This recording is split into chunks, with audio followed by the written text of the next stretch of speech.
एउटा breaking news सुन्नु भएको छ छैन भने यो भिडियो अन्तिमसम्म हेर्नु होला र यो भिडियोलाई चाहिँ सकेसम्म सेयर गर्नु होला।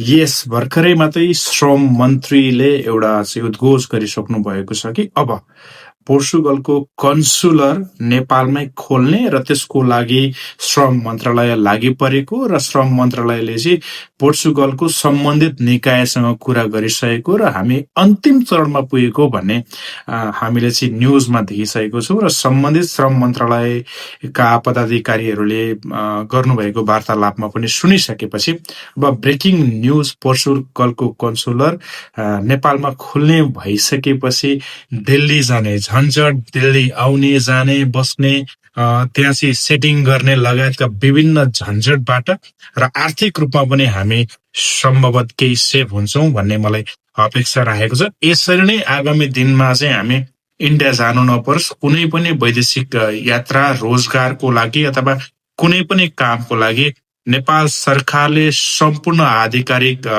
प्रक्रियाहरू नेपालबाटै गरेर पुर्याउने अथवा यहाँबाट नै प्रोसेसिङ अगाडि बढाउने माध्यम खुला गरिदियोस् भन्ने अपेक्षा छ। यो भिडियोलाई जोडतोडका साथ सेयर गर्नुहोला। नमस्ते।